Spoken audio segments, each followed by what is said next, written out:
The Halli Casser-Jayne Show airs Wednesdays, 3 p.m. Eastern. The podcast's always available online at hallicasserjayne.com.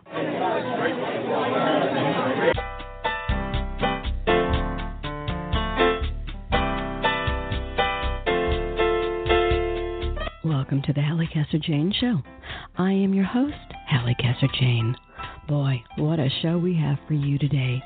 In our first segment, the author of an important new book, Sacred America, Sacred World, Fulfilling Our Mission in Service to All, Stephen Dinan. Think our partisan politics have gotten out of hand? You betcha. Stephen offers up solutions to the gridlock and more. It's a fascinating conversation, promise. And after our break, they're back. Our saucy, sassy, smart panel, four broads talking, Hillary Clinton, Donald Trump, and whatever. Sheila Weller, Lisa DePaulo, Lisa Schiffren, and me, bringing up the rear. So stay tuned. But before we begin, the Halli Casser-Jayne Show is brought to you by our new partner, our favorite store, the finest in offering gourmet foods, Dean and DeLuca. And remember, the Halli Casser-Jayne Show is always available online at hallicasserjayne.com and a host of venues, including Stitcher.com, Spreaker.com, TuneIn Radio, iTunes, SoundCloud, the iHeartRadio Network, Blog Talk Radio, and at our newest home on Google Play Music.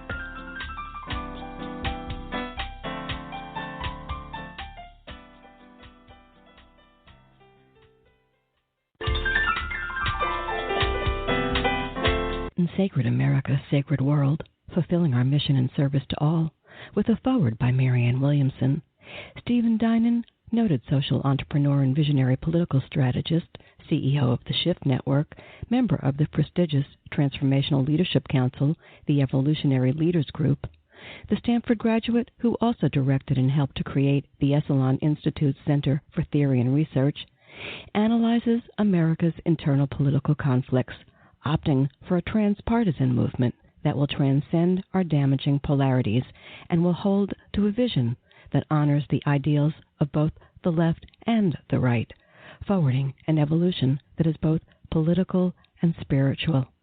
Wishful thinking? Can America evolve into a transpartisan way of thinking? Let's talk. Stephen, talk to me about this. If Sacred America, Sacred World is one thing, it's hopeful. Yes. All right. There is no question that politically and in many other ways these are trying times for America. You appear to be an optimistic soul. Is that true about you? Let's begin at the end. I absolutely am, but I think that optimism is also realism, because the truth is that if you look at our 240 years of history, is that we have overcome all of kinds of major challenges. I mean, we've gotten to the level where we've had a full-scale civil war that killed hundreds of thousands of people, and or even millions of people. And, that's what it ultimately took to get beyond slavery. So, we've faced greater obstacles in our history, but it's just like when we get to a certain stage, the problems start to accumulate, and they can feel really overwhelming at the time. But America ultimately is very optimistic, solution-oriented, forward-looking, and we do find our way through. Sometimes it takes us a while to get there. Okay, so this is a book about getting there. So let's talk a little bit. But before we do, let's talk about you.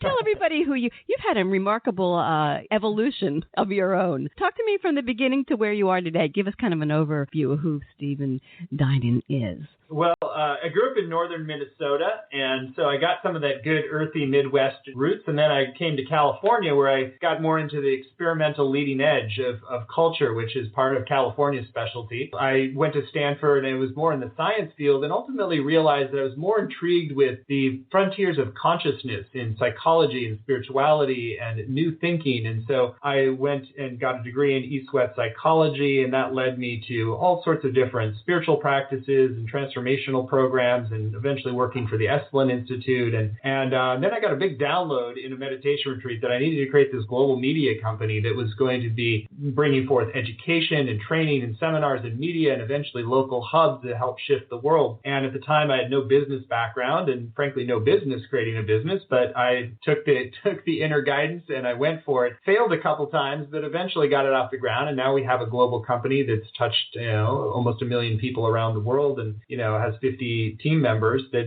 are serving up really deep transformational content. So I've learned to trust this kind of inner knowing that about what needs to happen next, even when it seems a bit like it doesn't. Like this year, I had a lot on my plate, and to try to get this book done and out for this particular time, Sacred America, Sacred World, is just like a bit of a heavy lift. But I got the strong sense it was important, and at the time we didn't know what was going to be the ultimate shape of the race for president, but it certainly turned into one of our most contentious political seasons, and with a lot of real disenchantment and frustration. And so there's a heavy emotional energy in the air. Like every week is just like a new boxing match. And so I really feel like it's important to have a voice of hope and transformation and a pathway for how do we actually move beyond the breakdowns into a breakthrough. I like that. Now, 2 things. One is you were talking about the business. It's the Shift Network. So I want people to know that. Go online, check it out. It's fascinating. And the second thing would be this. 10 years it took you to write this thing. That's no small amount of time. I can't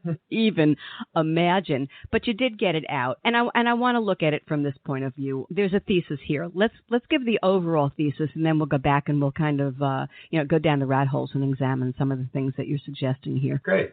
Well, part of the principle of the Shift Network is that we're making a collective shift into a new paradigm of reality, really. And it's a global paradigm. It's one where it's really based in oneness and a sense of we're one sacred family as humanity. And rather than being based in our separate identities and religions and nations, that we're really like one human family. We have to figure out how to take care of this beautiful planet we've been given. And so that really translates into the political sphere, into what I am calling a sacred America, which is based on a sacred respect for all of life and a sacred reverence, really, for all of life. And so when we take this kind of a sacred worldview and we apply it politically, it means that we have to stop demonizing our political rivals or people who have different political perspectives and start doing what I call political cross-training, to sort of step across the aisle, see the world through the eyes of somebody else, and begin to design solutions that actually appeal on different levels. So this gets really practical when you take it down to the level of like specific policies. And I could give an example of like $15 an hour minimum wage. It's very strongly championed on the left, but it's all from a left value system. You can actually champion it from the right with a different value system and say $15 an hour minimum wage actually allows people to not be on the dole from the government. They don't need subsidies in the form of childcare and healthcare and all the other kinds of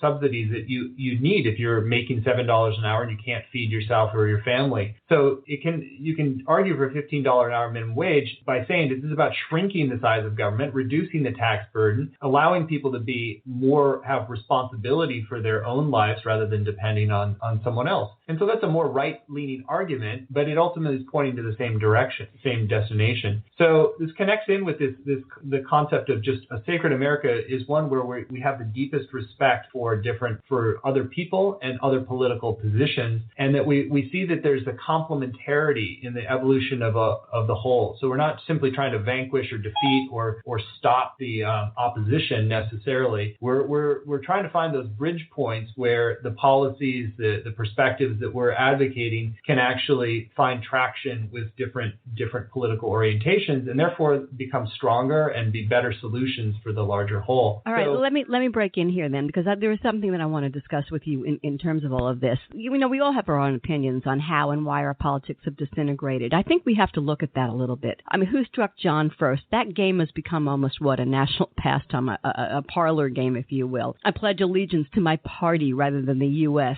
That would be how I see it. But this disunity, I think, as you do, has its roots in something far more serious than just ideological squabbles. And it almost reflects a breakdown, a spiritual component to that breakdown of our nation. Doesn't it reflect what? The breakdown of our families, the breakdown of our moral compass, a breakdown in an understanding of just a basic part of the core of our republic, e pluralism. I mean, it seems to me there's a breakdown of something here. Talk to me about that. Yeah. Well, I think there's a lot of different levels, and you point to some of them. I think one of the deepest is that we're seeing this year is actually part of a breakthrough. So to kind of connect the breakdown and the breakthrough is that what we most need right now is to rebalance our political culture in the masculine and feminine qualities. in many ways. We've had a political culture that has been based upon a very masculine model for a long time, which is very, very combat-oriented, very competition-oriented, and not as focused on the collaborative bridge building that women tend to be better at. And so we actually need some of both. We need the healthy individual. We need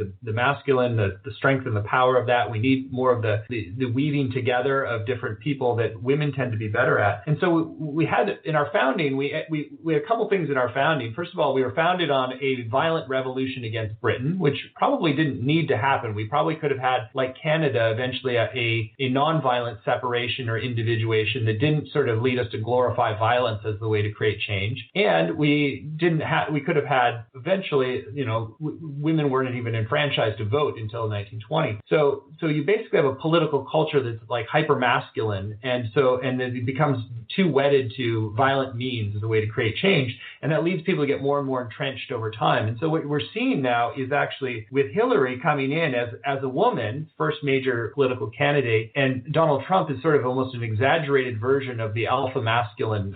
And I say that without denigrating him. Is it like he's a tough guy. He doesn't care what people think of him. He's willing to say whatever he thinks. He's a warrior in many ways. And so you have a little bit of you have a kind of an archetypal playing out of certain dynamics of like the masculine at war with the feminine. And that's part of what's actually needing to shift in our psyche, where both the Republican Party and the Democratic Party need to become more balanced in how we engage politics, and to do so in a way that creates more space for more feminine qualities. I've supported a number of women, including Marianne Williamson, who have run for office. And oftentimes it's particularly hard because they feel like the number of energetic hits they take to their system is really tough. It takes a long time to kind of get it out. It's essentially like a war culture in politics. And so men are kind of have a more, history with battle, and so it can somehow take that more. But it ends up sort of creating a culture that isn't whole. Ultimately, what we need we need to have the sacred masculine, sacred feminine in deep partnership and deep loving relationship for a whole culture. And so while the feminine is being so marginalized, it's very difficult to create that in the culture. So there needs to be more of bringing in the feminine impulse as well as more women into politics. And that's part of the balancing, and part of why we see such dramatic titanic forces unleashed this year. And a lot of it's subconscious. People don't necessarily think that's going on, but a lot of it's a subconscious thing. But there's just to stay on this subject for another minute or so, there is something interesting here, because there are a lot of women who are anti-women, which I have yet to be able to wrap my brain around. I don't understand it. Maybe they don't want to give up or gain their power. Maybe they like it the way they are. Some of the arguments that you hear, the higher power in all of this certainly is laughing at all of this. Could there be more ironic people running as the male and the female than this? You really have to giggle about it. I mean, it's just absolutely bizarre, to say the least. But let's take that out even further than that, because I think this is there's just so much important stuff here. Never going to be enough time to discuss it all, but I'm going to do my damnedest to get as far as we can into it. We were talking about all of these aspects that are going to change or are in the process of changing. And I said to you, that people get it. But, the ones who get it the most are the politicians themselves. And this is something that I would like to explore. And that is, they get it. They understand the games that they're playing, and yet they foment the negative rather than the positive. Mm-hmm. I want to address that, because I think that a lot of people don't realize how much the politicians play us in all of this, and that we have a role in stopping that. And I know you think that too. Talk to me. Well, I think that it's important for us to build relationships with our political leaders, and that can happen in a lot of different ways, precisely so that we can encourage them to be more real, to be more authentic, and actually to do what they feel is the right thing. Political leaders are under titanic forces at all time. They have massive amounts of lobbying. They have to spend 4 hours a day on average. Our Congress has spent 4 hours a day fundraising. They would love to not have to spend 4 hours a day fundraising, but they need a grassroots movement to give them cover to basically make the call to get the money out of politics with a constitutional amendment to overturn Citizens United. So there's a way in which we need to be engaged as citizens, as partners with them, and not simply just critique them in different ways. Because I think if we're really honest, it's like generally political leaders are making a lot less money than they could in the private sector, most of them, and they are having to work extremely hard, and they're often vilified more than almost any other position. And so they're in this, the titanic forces pressing on them, and there's also incredible pressure to maintain the party loyalty, because the party apparatus is what's necessary to do battle and keep the position that you're in, and therefore influence more. So I think that we have to start by shifting, first of all, our attitude towards political leaders, even ones that we don't necessarily agree with. I'll give an example from my own life. I really couldn't stand Sarah Palin in 2008. She just drove me bonkers. And so instead of just rehearsing that, though, I took the time to read both of her books. And at the end of that journey, I've really started to understand who she is, her worldview, her family life, and see different things that she's done that have been admirable. And I kind of developed a fondness for her in certain ways. And at the end of that journey, I had a dream in which we were very sweet to each other and actually hugged in the dream. So it was sort of like an internal shift that I had. And then I turned it into a more of a political statement by writing an article on Huffington Post called Dissolving the Palin Prejudice. And I ended up getting a huge amount of fan mail from people on the right in particular, and a lot of people on the left are like, "What are you, crazy, man?" Yeah, right. But what it did for me is it actually opened the door to deeper kinds of connections and respect with conservatives, and it led to being able to, I think, ultimately be a better business person, be a better political strategist, be a better change catalyst in our society. Because ultimately, to have change endure, you need to have both conservative and progressive forces on board. It's not simply a war that one is going to, because it always, there's backlash later, and then you get undermined on this level. So you want both sides to evolve to the next level, and that means building relationships and connections. And so Aaron, you're talking attitude adjustment, and I think that's a fair conversation to have for a lot of different reasons. One of the things that I was saying to a friend the other day was that if you watch the dialogue just on Facebook between the opposing sides, it goes beyond ideology. It is hateful. It is cruel. There is something in the psyche of Americans today that goes, they talk about everybody's angry, I don't have my fair share, I this, that. I think it's more than that. I think that we have to recognize that there is something very hateful in it that's got a seed in the heart of a lot of Americans today. It's a win-lose. There is no in-between. I will take out my frustration on the other rather than listen to the other or try and compromise with the other or try to find a different way. Do you sense any of that, or is that just... Oh, yeah. No, I think you're right on. And, the internet is an amplifier of those tendencies because it allows us to do... To get away with it, yeah. Get away with it. It allows our id to come out without repercussions. Right, right. And so I think that's where it's really important that we do this very personal work of bridge building and modeling that for others. When I shared that article on Huffington Post, I shared that with friends, family, and allies. I put it in the book as well. And it's like that might impact 10,000 people or more, or like at least start to question, maybe they really couldn't stand Sarah Palin, but is that something they want to stay stuck in, or is it something that they want to transform? And when you at least plant the seed that when we're in a state of hate and polarization, it ultimately not only is toxic and doesn't feel good for ourselves, it does a number of things.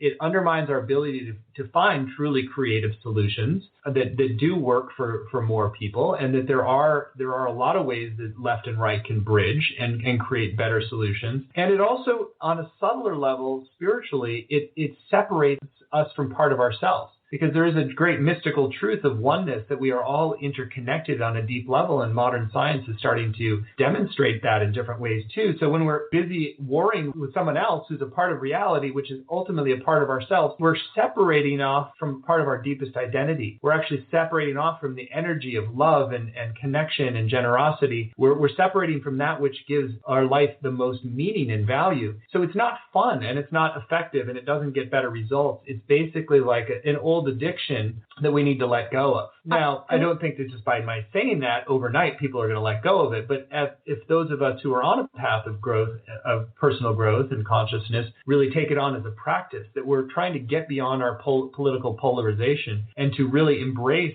people of different persuasions, that's really important because it ultimately heals the schisms in the human heart and reunites the human family. And whereas it used to be more acceptable to do that along racial lines, there's still a certain amount of that. It's still somewhat acceptable, socially acceptable to be filled with hatred and discrimination and real disgust based purely on political lines. And that's what needs to shift. We need to actually eventually see that the maybe you call it politicism is ultimately as harmful to us as racism. Well, I was going to say this to you, that I'm in the business of listening. That's what I do. It astonishes me how few people actually listen. Most people just want to be right and talk and get their point of view out. I think that's another thing that's really hurting this country is I think a lot of people don't listen to one another. They want to prove something. Maybe there's a massive insecurity in the psyche of America today that's fueling a lot of this, but it's a point that I think has to be made. It's something that I see all the time, and it truly, as I said, astonishes me how few people are willing to listen. But let me speak to that absolutely, because it connects to what I was saying before, where when you have essentially a martial or wartime political culture, showing signs of vulnerability becomes dangerous. And so our psyche doesn't want to put us in danger. So what people will do is express their opinion because being more aggressive with our opinion is less vulnerable than really letting somebody else in. So you actually have to shift a conversation out of that kind of more aggressive posturing. And one way to do that is to drop into what's the real source of people's values? Where how did they grow up? Let's say they're talking about guns. Who was the first person who taught you about guns? And what did you learn about them? And how did you grow to relate to them in a responsible way? We can ask questions that actually elicit a deeper level of personal story that is part of where bridges happen. These living room conversations that Joan Blades and a number of other people like Devlin Molyneux have been activating as transpartisan bridge building, they start with the personal backstory, because if you start with the current position, they tend to be really frozen and increasingly polarized, and people are fearful, subconsciously fearful that if they show signs of weakness, they're going to be bullied or overpowered in different ways. And so that makes it hard to listen. So you have to kind of drop the guard, get into people's deeper personal stories, open up a real human connection, and then you can kind of gently explore into the edges of things, and people can listen to each other more deeply. But it's you have to shift the dynamic first, because it makes sense. So, if you're under siege, you don't want to show your underbelly. In what you say, there's judgment and there's defensiveness that are also very active amongst Americans these days that I don't recall when I was younger seeing. In fact, I saw the opposite, and I'm sure you did too. We grew up in a time, that was very different than the one that we find ourselves in today, where, peace and love and understanding were something that we all kind of got. And that's kind of fallen by the wayside a little bit to this other meme that I find very unsettling. How's that? Unsettling. Yeah, I think it's deeper. I mean, we can get caught up in any particular electoral cycle, and maybe we're, Hillary haters or Trump haters or whatever it is this cycle. But it's a deeper problem, because in 1960, parents were polled and asked, how concerned would you be if your child were to marry somebody of the opposite political party? And only 5% would have been genuinely concerned about that. And by 2010, that was closer to 50%. So people genuinely concerned. If you're a Democrat, you really don't want your kid to marry a Republican. That's pretty serious level of polarization, and it's down to a level that they're really creating destruction in our society and really undermining our creative potential. So we have to address this in a deep way. It has to begin individually, it has to begin with communities, and ultimately it has to play out on a national scale. So one thing that I've been talking about with some allies is, what about if we did 10 days after the election, we had a national day of reconciliation? We had Republican and Democratic leaders basically come together in clearing and basically bonding exercises. And then you have that at the local level, where people create living room conversations and forums where the goal is really to just release the resentments, the grudges, the warfare psychology of the electoral process, and to really say, you know what, we are all Americans. We're all committed to creating a better country. Let's let go of some of the nastiness and now get on with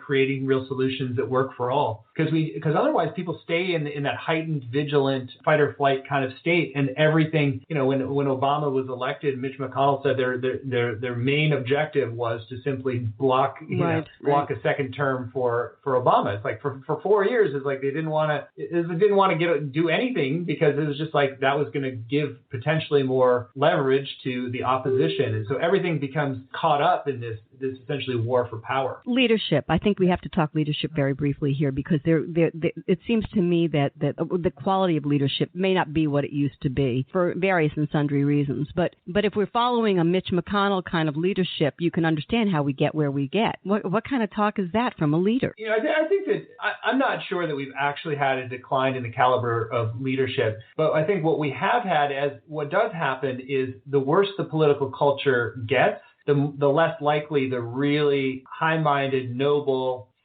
selfless leaders are more wary of getting into it. So we have to take it upon ourselves to create a more enticing political environment for the best caliber leaders to step into, and to also encourage the best people that we know to run for office. It may not be for Congress, but it could be for local school board. It could be for the local city council, because it doesn't just happen at the national level. It's really from the grassroots up. So the more conscious, awake, caring people that there are in office at every level, really that starts to shift the system. And also to be aware of our tendency to just belittle politicians, like write them off like, oh, politicians are all crooked. Who wants to join a profession where, most people are saying politicians are all crooked? It becomes a self-fulfilling prophecy. And in fact, from a consciousness perspective and principle, by saying that, we're contributing to the decline of that population, because we're helping to invoke and attract in people who are going to be less conscious.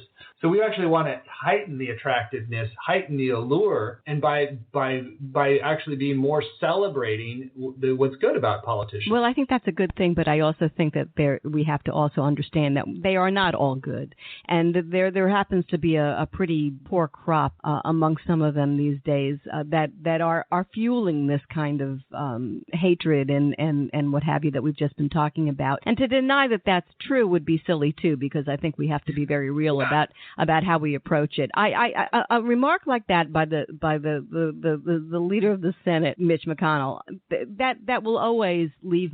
It makes me ill. It makes me ill. That's an elected official speaking that way. That's not the good of America. That's the good of his party, which is what we said in the very beginning of this conversation. I pledge allegiance to my party, not to the United States of America. So I'm not going to let him get away with that, or anybody else who speaks, officially on that level. I agree. It's just walking this line between calling out things that need to be called out with also maintaining a loving respect. Yes, because as soon as we lose the loving respect, it tends to the schisms get a little wider, and it tends to get nastier, and there's less and less listening and less collaborative bridge building. And so right now, I would err on the side of we can just say that's not a helpful thing to really create with the government, versus to create a government that works for the people, to really have that. And we can state our opinions on things and our discernment without demonizing the people who hold it, because ultimately we do need to kind of come back together as one American group of American citizens, rather than two parties that are putting party interest over the people. Let me throw this out to you. You know about No Labels, right? Yeah. Okay. Good, terrific group. I got involved with them at the very early beginning of their thing. But there is one thing that I did notice, which is,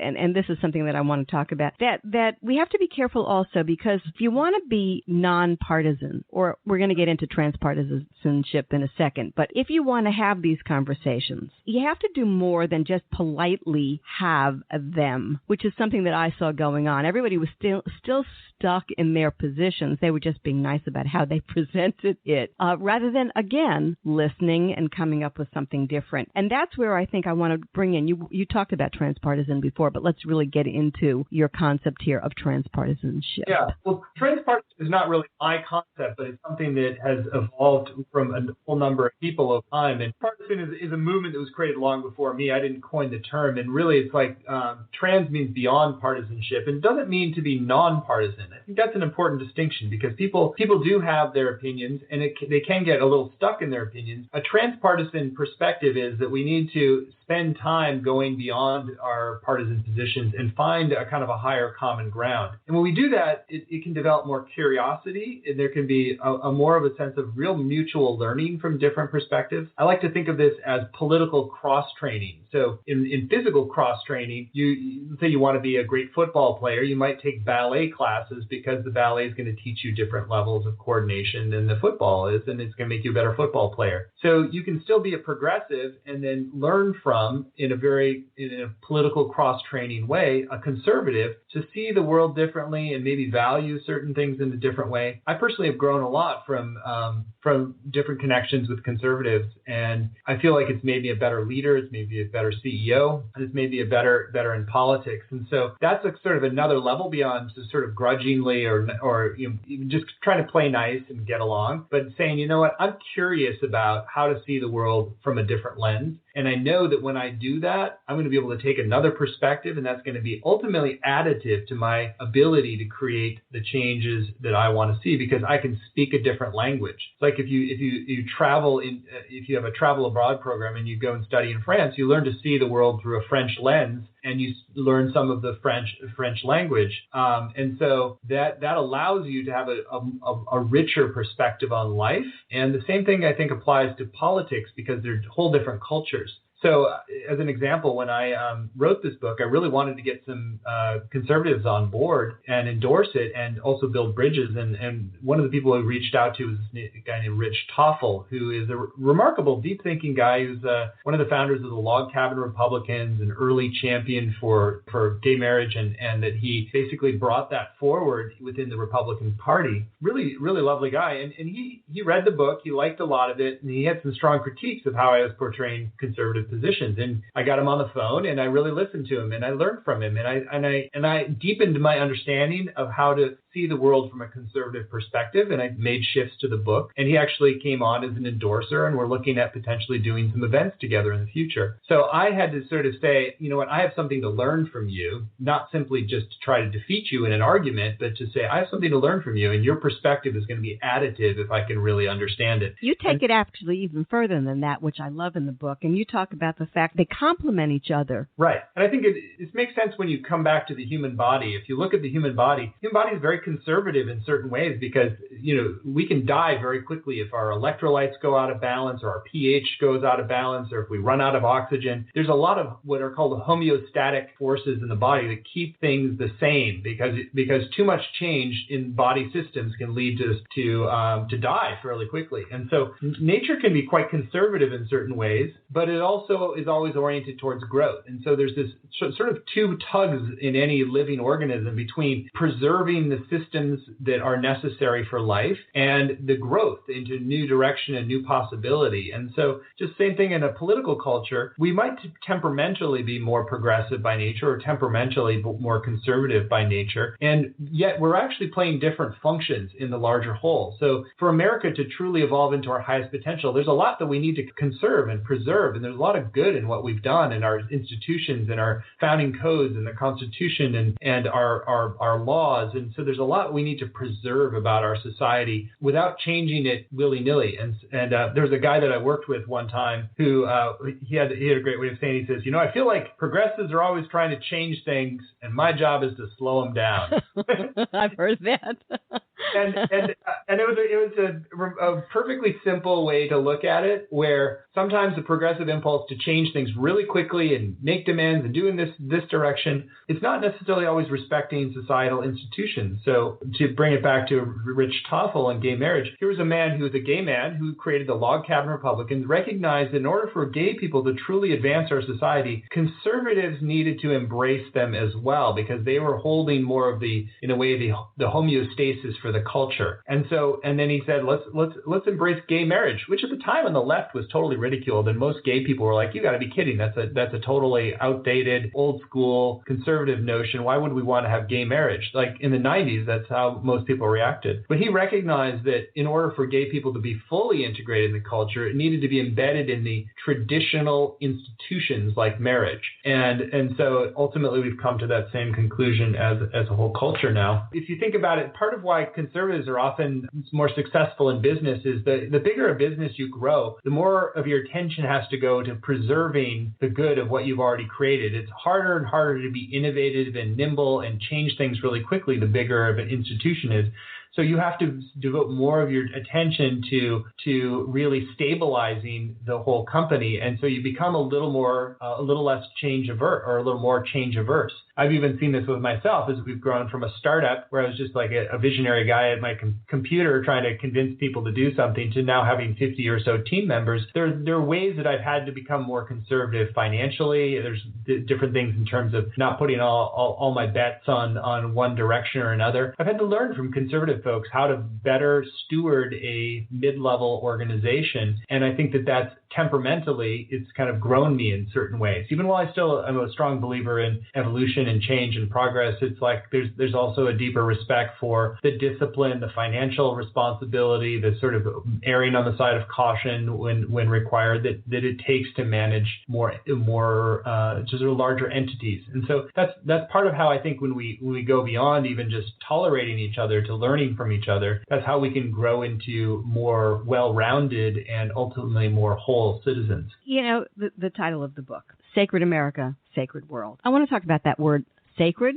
And the reason that I want to bring it up is you're a West Coast kind of guy. I'm an East Coast. I've lived on the West Coast for a long time. I know the drill, live the drill. I get it. But, you know, the people on the East Coast, where I am now, they don't always get that. It's a word that can do funny things to people. And you know, they start thinking kumbaya, and maybe we shouldn't, this is garbage. This is, hocus pocus. This is, I got to play devil's advocate here because I want to bring that up I want to hear what you have to say about that. Speak to the suspicious ones. I love your honesty. That's great. Well, I mean, I don't mean anything hocus pocus about it. Basically, we all hold something as sacred. We hold, for a lot of religious people, we hold our religion as sacred.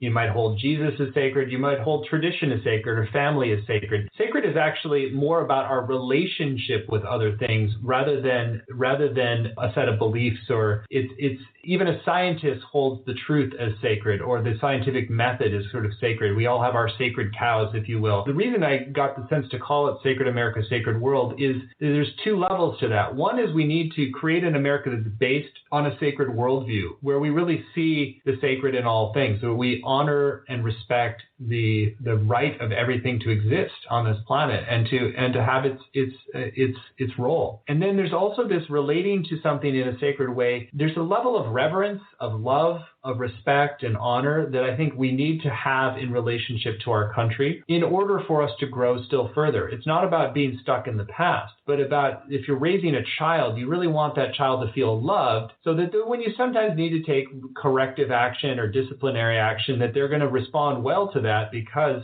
they know on a deep level they're totally loved. And so relating to Sacred America is, first of all, to say that when we relate to America in a more sacred way, we relate to it with more love, with more respect, with really seeing that there's a deeper intent in our country and ultimately a higher mission, because there's something that's ultimately unsatisfying if all we think about is that America is really just an excuse to make more money and have more stuff and create a nice life for ourselves while the rest of the world goes to hell in a handbasket. That ultimately isn't a very empowering story that we're telling ourselves.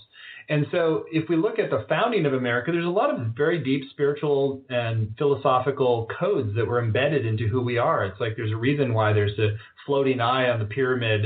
There's a reason why it says e pluribus unum, out of many one. There's a reason why we said that we're going to create a more perfect union, not a more perfect nation. There's a lot of deep philosophical and even metaphysical principles that were built into the code of this country, not because it was supposed to be religious per se, but because there was always a sense of like there's a higher mission that's unfolding through our country. So personally, I'm very ecumenical. I grew up Christian. I've had Hindu spiritual teachers. I've practiced Buddhist meditation. I've trained with Aikido senseis. I've done Western psychology. I love Sufi poets, and I've studied Kabbalah. It's like I'm very ecumenical in my stance, and I think that ultimately that's what we're moving into, is a real global sense of spirituality where all the different wisdom traditions are honored. And so for me, sacred is the one term that speaks to a kind of a relating to each other and reality that is coming from, that has heart and depth and meaning, but that doesn't mean we're coming from one single lineage. You can have a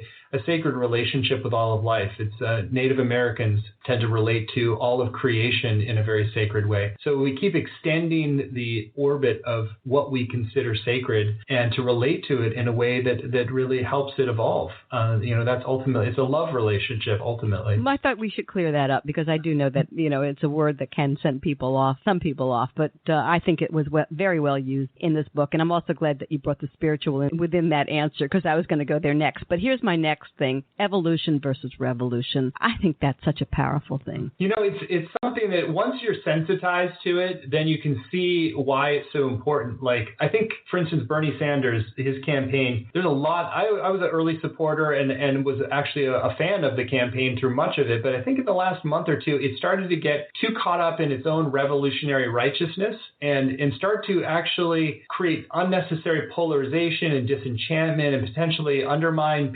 future voters, youth voters. There's a way in which the revolutionary energy can be too self-righteous. There's not as much listening in it. It can turn violent because we're the one people with the answers. We're going to overthrow these oppressors. We're going to overthrow them.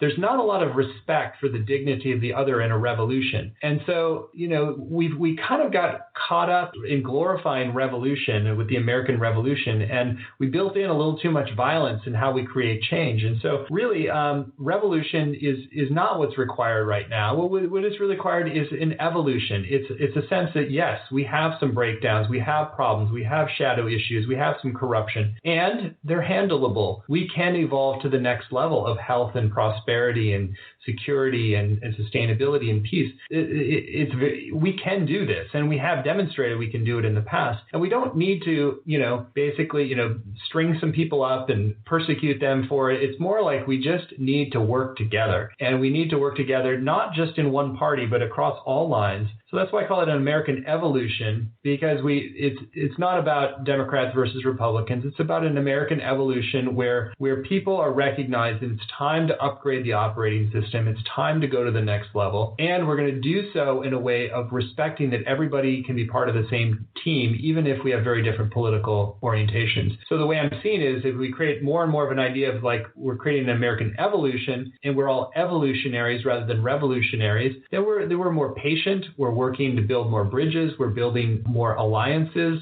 rather than simply just pushing our opinion down other people's throats. And we can also create that sense of like, this is a big tent that can include everybody. You can be an evolutionary Republican, you can be an evolutionary Democrat, you can be an evolutionary Green. It doesn't really matter what your political orientation is. It's more just saying, you know what, we have this higher unity that we are working towards, and that we have a superordinate goal that we're all working towards, which is to evolve America to the next level of health and high happiness and prosperity. I've been speaking with Stephen Dinan, author of Sacred America, Sacred World, Fulfilling Our Mission in Service to All, with a foreword by Marianne Williamson, by way of Hampton Roads Publishing. For more information, visit Stephen's websites at sacredamerica.net and theshiftnetwork.com. You are listening to the Halli Casser-Jayne Show. My guest today, Stephen Dinan, author of Sacred America, Sacred World, Fulfilling Our Mission in Service to All. And our panel, 4 broads talking, including Sheila Weller, Lisa DePaulo, Lisa Schiffren, and me. We'll be back in a minute. Stay with us. Okay, folks, they're back. Here's our second episode of 4 broads talking. In case you don't remember from last week, our ladies, or broads, we go both ways, are Sheila Weller, Lisa DePaulo, Lisa Schiffren, and me, Halli Casser-Jayne. I'll be joining in as well as moderating. Okay, here we go. We're 4 broads talking. So, okay, ladies, before we start, I want to say hi to my 4... What are we calling ourselves? I'm so 4 broads talking. 4 broads talking. Thank you very much. But I want to introduce... You're one of the 4. I am one of the 4. But I want to introduce the rest of you so everybody gets to know your voices, who you are. Let me start with Sheila Weller. Hi, Sheila. Tell me something about you. Hi, Halli. Hi, sweetie. Okay, I'm a writer. I write about women. I write about social issues. I write for Vanity Fair, lots of other magazines, Girls Like Us, The New Sorority. I'm a liberal, but very un-PC about certain things, from the obsession with transgenderism to national security. I'm kind of not a liberal about some things. So kind of think for myself. DePaulo, Lisa. We're going to call you Lisa D, if I can remember to do that, because we have two Lisas. Talk to me about you, Miss Lisa. I've been a magazine writer for, 35 years. Did I just get bleeped? You did, but that's okay. And, wow, it's been 35 years. And what else? I write about all kinds of stuff, politics, celebrities, true crime when I'm really lucky if it's politics and true crime in the same story. And I have a son. He's a Havanese. His name is Joey Obama. And that's because he has one black ear and one white ear. And just a little aside, when I told Vice President Biden that his name was Joey Obama, he said, "That's so sweet. You named him for both of us." That's great. I said, yeah, Halli. All right. So Lisa Schiffren, who is our resident Republican, probably has something to say about that. Hi, Lisa. Tell us about you. Hi, Halli. Well, I guess I'm the resident conservative. Sometimes I will surprise you, but not that often. I'll surprise myself as I surprise you. So I have 3 teenage daughters.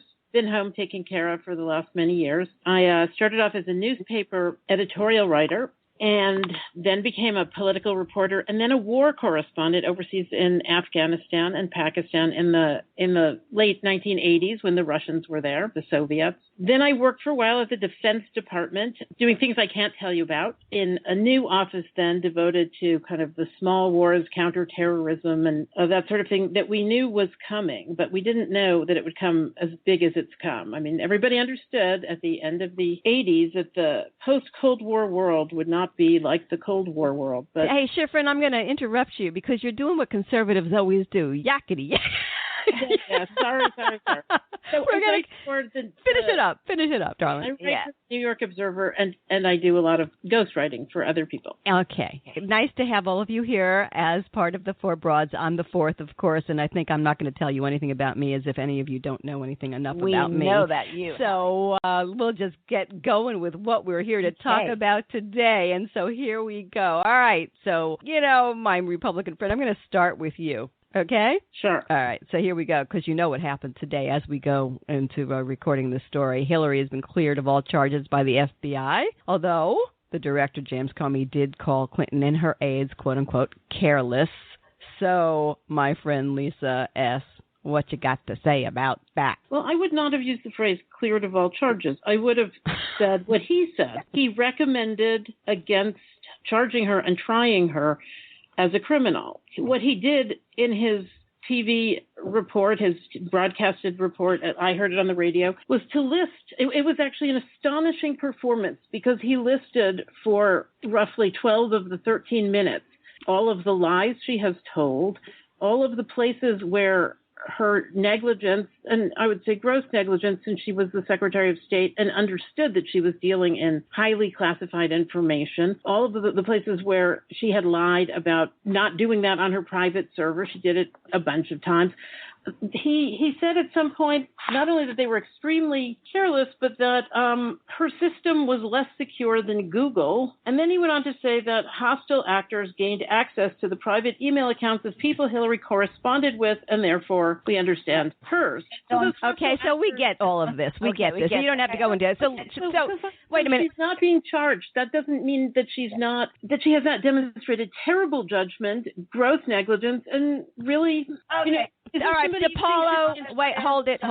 And everybody, all of you have to listen to me. Remember, that's the rule. So, DePaulo, I'm throwing it to you. Answer. Look, this doesn't move the needle at all. It doesn't move Agree. And, the people who want to hear that she was cleared or whatever you want to call it are going to say yippee-yay. The people who heard the previous 10 minutes are going to say, told you. It doesn't make a difference. I just don't want to keep hearing about it. Well, I think it's over. Weller, talk to me. Yeah. And now they're going to go back to Benghazi. I mean, the Republicans have had these couple of things. They've gone on and on and on and on.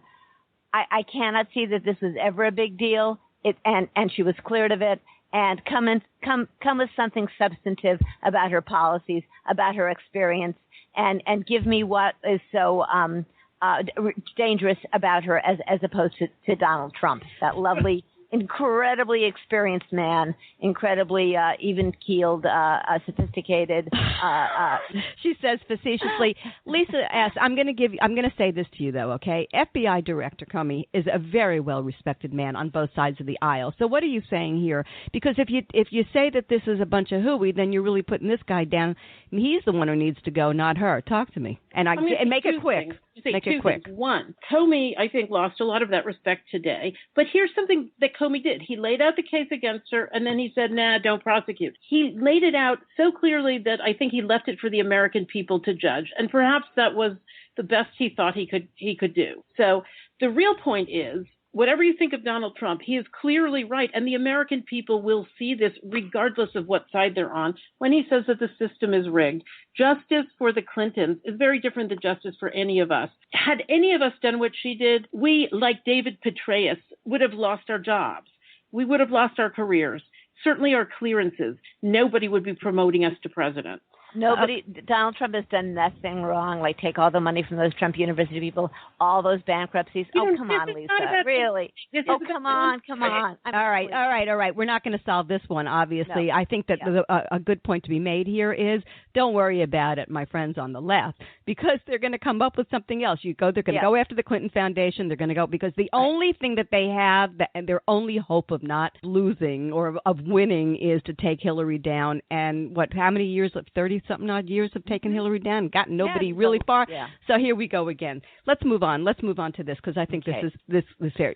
Schiffren, I'm going to give this one too, because I know that Democrats, you're concerned that Democrats are so eager to support a candidate who is at the least so careless. That's what you said to me in our private conversation today, and they're obviously uninterested. You think that the Democrats are the worst, and that Republicans they're shining examples of accepting? Like all three of you, I am old enough to remember when a bunch of Republicans resigned during the Nixon administration because they didn't want to cover up for a president who was lying. And they were fabulous, and that vote And I was see inspiring. Nothing like that now. I see no one acting like that in the Democratic Party. Well, you're going to compare Watergate to Hillary putting a server in her house? Oh, my God. I think this is so much worse. Oh, my God. Nobody died in Watergate. Why? What? I didn't hear that. What? I said nobody died in Watergate. Oh, come on. Nobody died because of her server. Please, Lisa. That is not even remotely Wait a minute. Whoa. Stop. For those who don't understand what you're referring to, died. Are you talking about Foster? What are you talking about? Died? No. I'm talking about intelligence officers. And come on. No. There's no proof, number one, that any of that is true. You're right, Sheila. I'm going to Benghazi. Yes, I'm talking about that. Yeah, Benghazi. I brought you to Benghazi. Oh, dear. Benghazi. Okay. All right. Enough. Let's get off of it, because we're not going anywhere with that. Let's move on to the next thing, and I do have something to that, and that's vice president. Let's talk about the vice president game. And I'm going to give it to Sheila, because I know she's been chomping at the bit on this. Yeah, I'm jumping at the bit. I think Hillary should choose Mark Kelly as her vice president. He was a Navy officer in combat, an astronaut, a gun control advocate, the devoted husband of Gabrielle Giffords. I think he'd be totally cool and out of the box and integrity-filled vice president, okay? And I think Donald Trump should choose Nikki Haley. I interviewed her once at the governor's mansion. I think she's very groovy. I think underneath what she says she is, and I think she's obviously a fiscal conservative, she's a social liberal. We giggled together when we looked at who's that old segregationist. I'm blocking his name now. In his christening gown, she was laughing. She had all these great women rock and rollers piped in as she was walking around in her Blahniks. I think she'd be cool. Hey, DePaulo, what do you think? Well, I don't think Mark Kelly's a good idea, and I don't want to say why on the radio. No. You have to say why. You brought it up. Tell us why. I think that maybe perhaps many years ago, he's an astronaut, that perhaps many years ago, there may have been some bill-like issues. Oh, really? People don't care about everybody's bill-like issues. They only care about Bill's bill-like issues. No, I don't think that's true. Nevertheless, he's not going to be the vice presidential candidate. So let's not go there. But go ahead, Lisa. DePaulo. Nikki Haley hates Trump's guts, but that's it was Johnson and Kennedy. Yeah. But here's the thing about vice president. I don't think anybody ever votes. I think it's been proven in polling over the years that nobody ever voted for someone because of the vice president, although I did vote for Armando because of Ferraro. I think people vote against people because of the vice president, especially with Palin. Lisa, you would know, did Bush, the first Bush, lose votes because of Quayle in the re-election? No. Hey, wait, I want to tell you something that you don't know. In both of those cases, Quayle and Palin, hated by the media, hated by liberals, ridiculed, stupid. Right. The electorate, those people brought in more votes among the Republican base of conservatives than the principal on the ticket did. I believe actually Palin brought did. Yeah. There's no question about that, whether you like her or not, or think she should have been on that ticket. She was a net vote getter. All right, guys, don't jump in because we're going to lose the whatever. One at a time here. Okay, that's a point well taken, Lisa. What about you, DePaulo? You wanted to say something? Yeah, Lisa, I was a registered Republican until McCain picked Palin. Now, I can tell you why I was registered. Yeah, do please. Well, it was mainly for, I wanted to vote for a particular local candidate once, but I also am not, I'm not a crazy liberal. I'm liberal, but not crazy all the time. But no, I also, honestly, it's when I write profiles, political profiles, Republicans check right to register. Okay. Democrats never check. Wow. Interesting. Because they assume you're a liberal and they know they're going to get your love. Yeah, but I kind of pride myself on the fact that I know I don't have an agenda when I profile someone. That's fascinating. That's absolutely fascinating. Let me jump in here because I want to say this.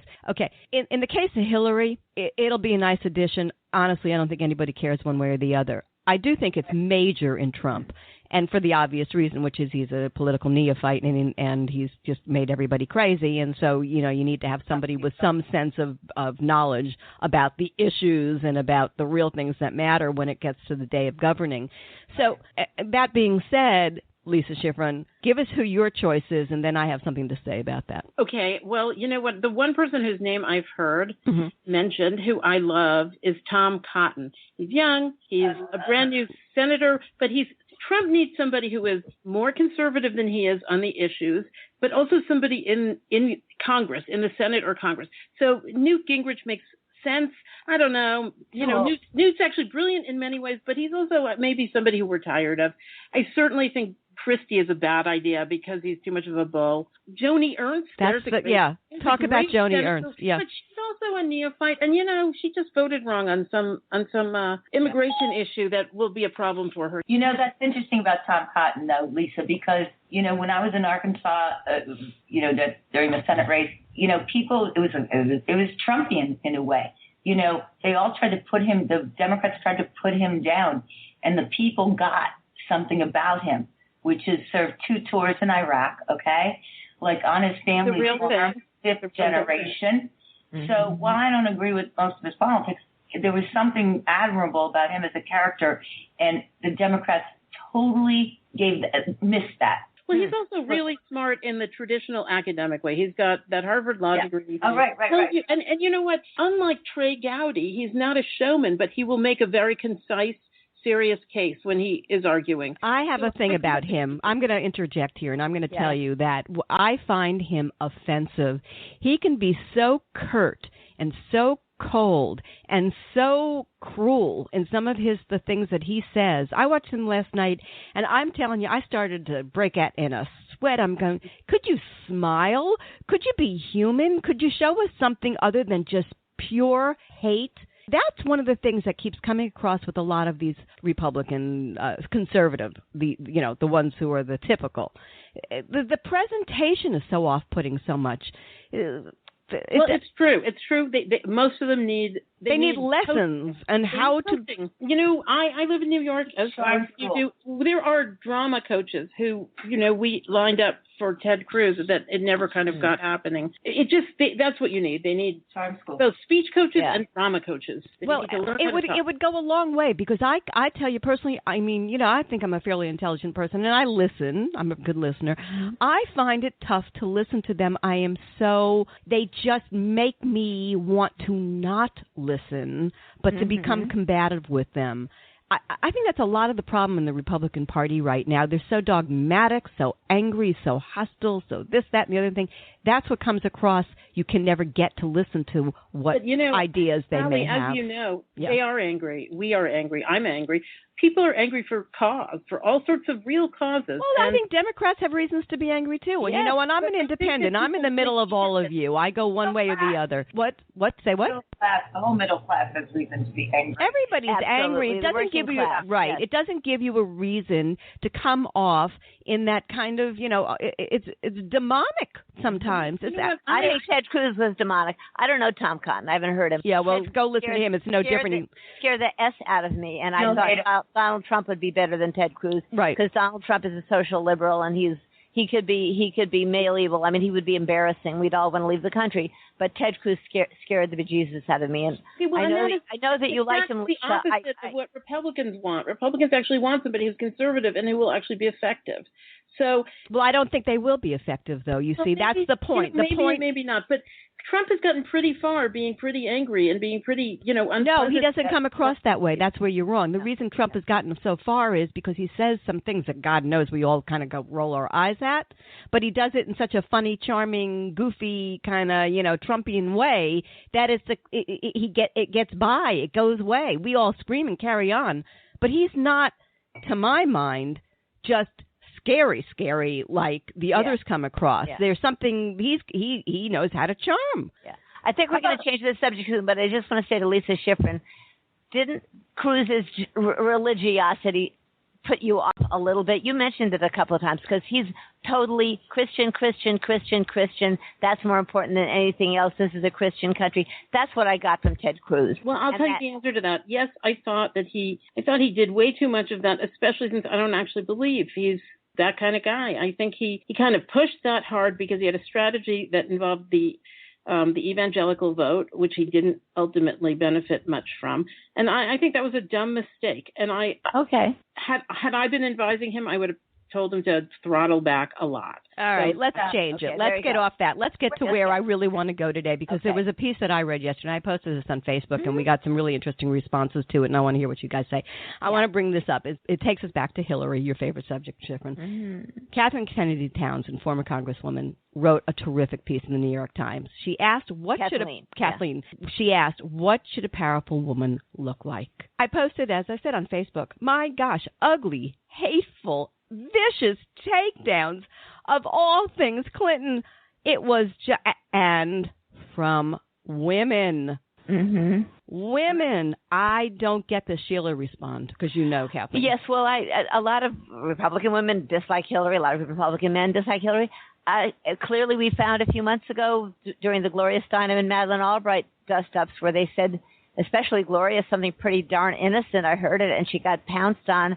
Millennial women have a thing with having Hillary pushed down at the time, pushed down their throats because she was the first woman.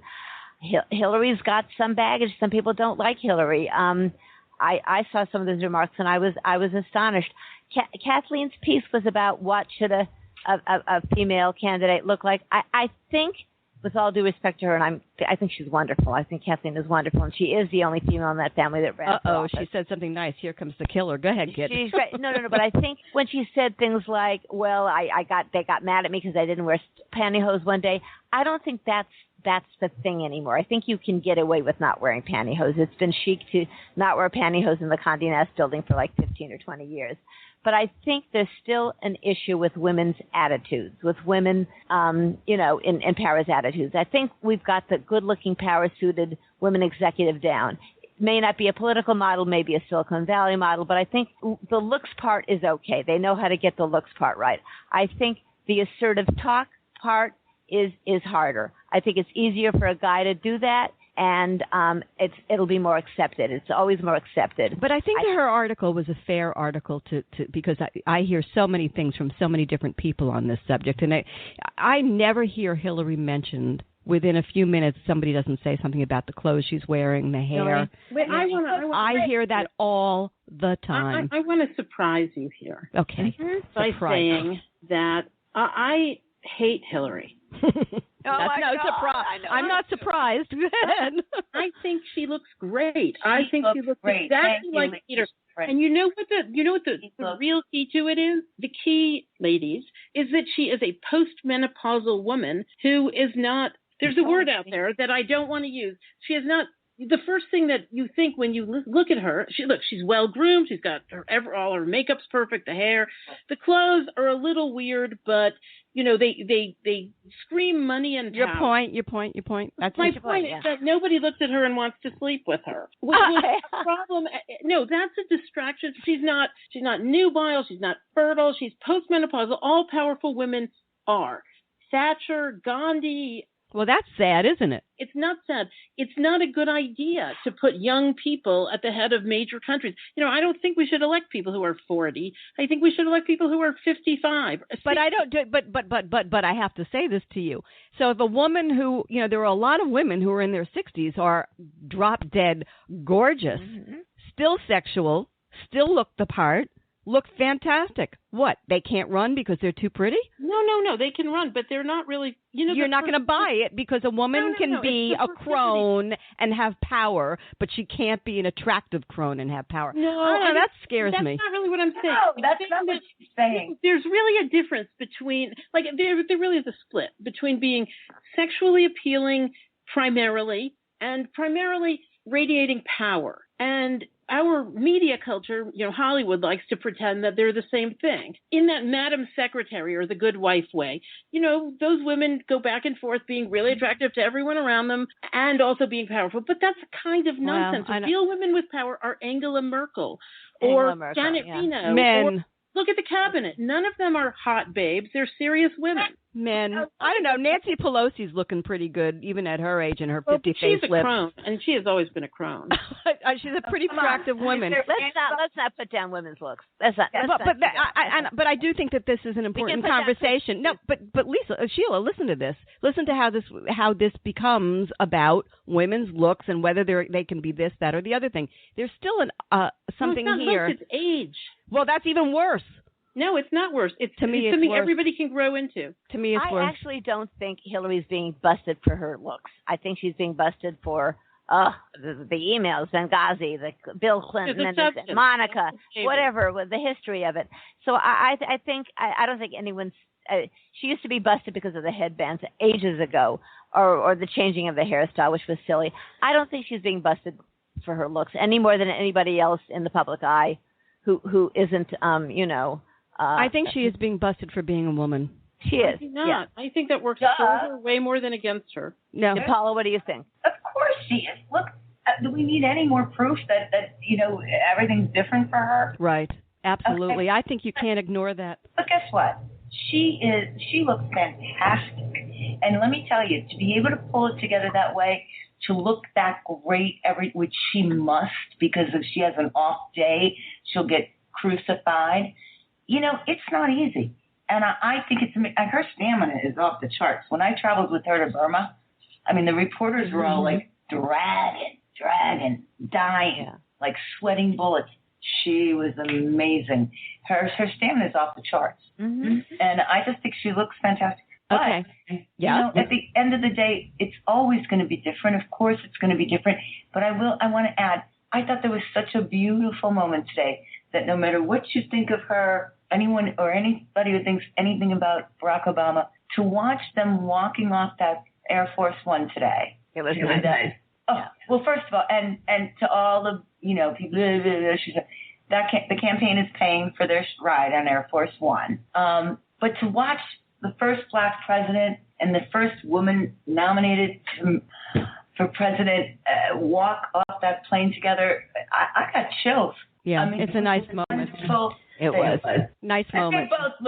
Lisa Schiffren, you don't probably think it was such a nice moment, but it's a nice moment. We know that. Well, I want some of what she had to drink for lunch. Okay. Maybe I'd get chills too watching people come. Yeah. Well, at least DePaulo had lunch. Yeah. Me too. Oh my God, Schiffren. Pass it over. All right, I'm taking control back because I have one other thing because we really are running out of time. I can't believe it, but we are, and I want to bring this up. I want to talk about Mr. Trump, some of the mistakes that he's making. We lost a great one this week, Elie Wiesel. What a heartbreak, right? Yeah, Holocaust survivor, fought like the Dickens, that people wouldn't forget and to understand what this was all about. In the wake of that, Trump puts this tweet out with this image that, looked to me like that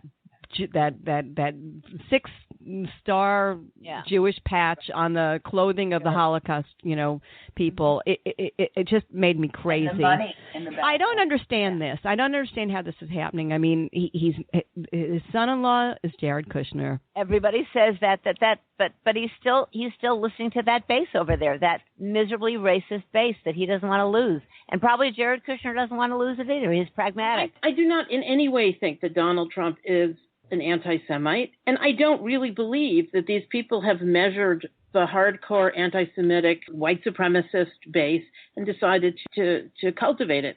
I don't believe that at all. It is true that some of those people, some people that we would all despise, like Trump, but it's also true that the Palestinians and, all sorts of people who want to get rid of Israel like Hillary.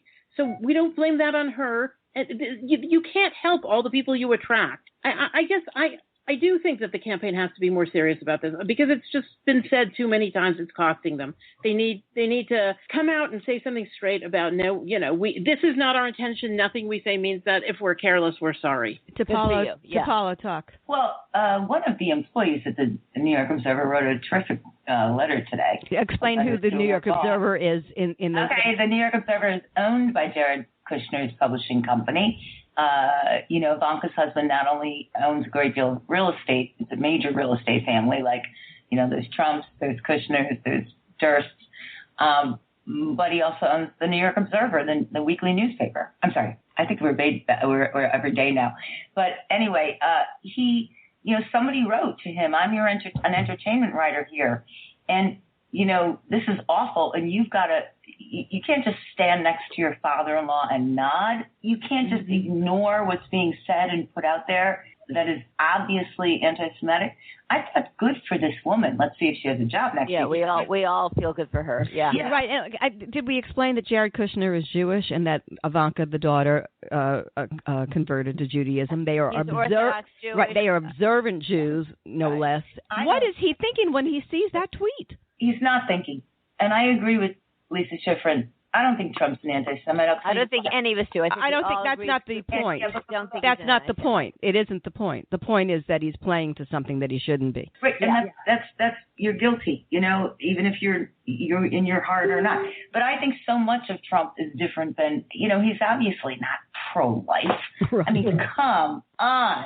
And, Maureen Dowd got close to this where she asked him, do you know anyone who's had an abortion? Brilliant question. She let him punt, or she punted by not following up and making him answer the question.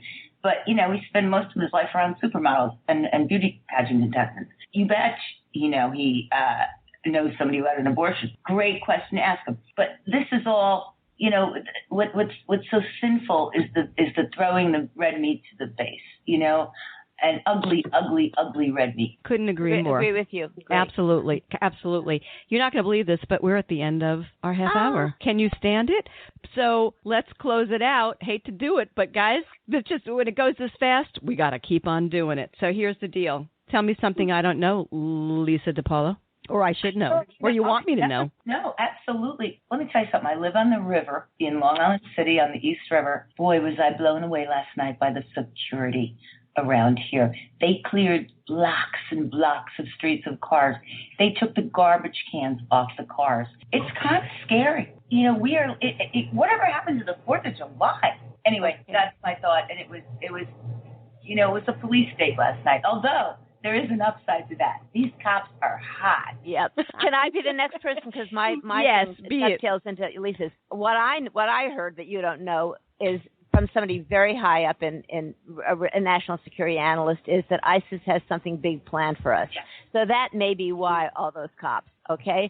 I wrote something recently, was published. I couldn't put that in. She didn't want me to, but that's what I heard. So, Yikes. Fingers crossed that isn't true, okay? Okay, Schiffren, anything? Not on that order, but I will say I too was disappointed last night in all of what went on around the Independence Day celebrations here in New York. Specifically, we had this massive thunderstorm. Otherwise, I would have been able to see the fireworks from north of where they were being set off. Meanwhile, I was watching it on TV, and it turned out that it had all been pre-taped a week ago. Isn't that bizarre, PBS? It was totally different weather. Oh my God. Like 1 mile due south of me, these girls are dancing in skimpy costumes, and it's not raining, but it was pouring. I don't know what that was with PBS, and boy, they had egg on their face big time today when that story finally came out that that's what happened. So, but also the Macy's. Did they do the same thing? Same thing. You're kidding. I didn't know that. It was recorded last week. So I wonder about that, if that's because of something that they feared. Bizarre. Okay, it's my turn, right? Your turn. Here's my turn. Best show on radio right now. 4 broads talking on the Halli Casser-Jayne Show. Tell all your friends about it. Let's not be shy. Spread it on Facebook. Spread it on Twitter. You don't even know what we're going to bring you in the next few weeks, so come on back. Ladies, thank you. Thank you. It was a lot of fun, ladies. We all were very civilized while we disagreed. Yes, we are. We are civilized. We're ladies, and we're broads, and we're civilized. Yes. All right. Good night, broads. Good night. Thanks, Halli. Thank you. Thanks, Lisa. Thanks so much for tuning in to the Halli Casser-Jayne Show, a production of RESEC LLC. Associate producer, Suzanne Probst. Music by Tony Rosales Jazz. Visit HalliCasserJayne.com.